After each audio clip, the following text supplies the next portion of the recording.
first shooting fundamental that we're going to discuss is the proper two-handed pistol grip.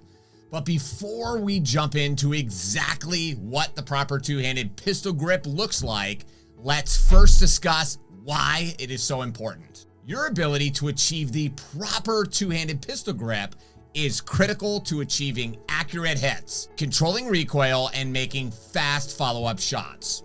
Without the proper grip, your target will look like this, and for every shot that you take, you are going to be fighting to control the firearm. With your dominant hand, hold the firearm as high up as possible. Do you see how my skin is kind of bubbling up? This will indicate that your grip is as high up on the firearm as possible.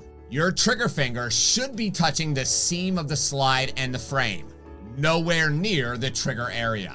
Your middle finger should be touching the top of the trigger guard. Your thumb should be pointing straight up. Using the index finger of your support hand, touch the top of the trigger guard. In the empty space, you're gonna place the heel of your support hand in front of your dominant hand and not on top of it. Your thumbs should be stacked one on top of another and never crossing. Rotate the wrist of your support hand at a 45-degree angle. Do you notice how there is no gap in my hands? My hands completely wrap around the firearm.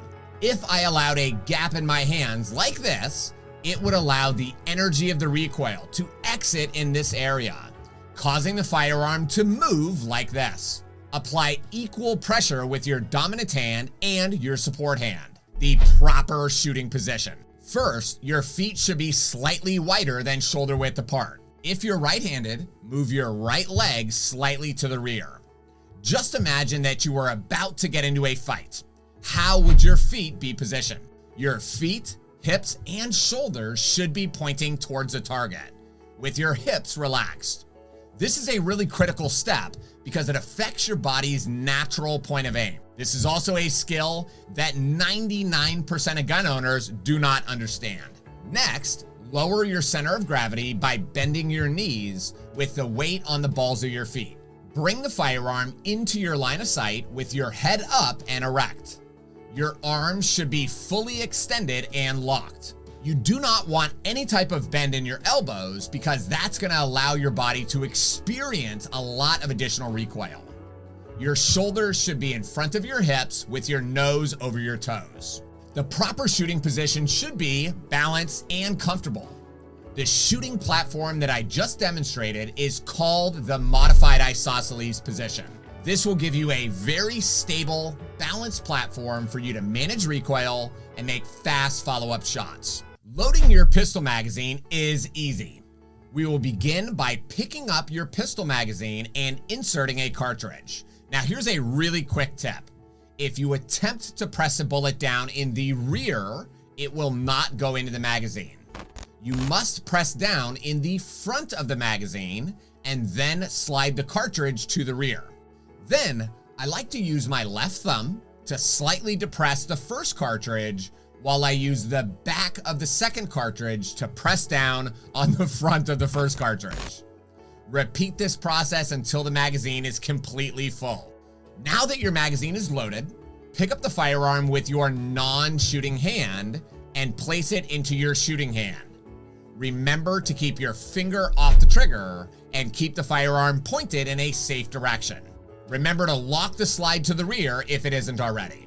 Insert the magazine into the frame of the firearm until you hear a click. Next, grip the top of the slide with your palm and four fingers behind the ejection port. Pull the slide back and release it quickly. Once you finish shooting, the slide on your pistol should automatically lock to the rear. Here are the steps that you should follow to ensure your firearm is unloaded and safe to set down. First, take your finger off the trigger and keep the firearm pointed in a safe direction. Next, press the magazine release button and remove the magazine. Then, visually inspect the chamber to make sure that the ammunition is missing. Finally, pull the firearm close to your chest and inspect the magazine well for the presence of live ammunition. When inspecting the chamber and magazine well for the presence of live ammunition, this is what you are looking for. Remember, These are just the basic fundamentals. In my course, The Beginner's Guide to Firearms, I cover everything that you need to know to have a firm foundation on the fundamentals so that you can have total peace of mind about handling and shooting a firearm.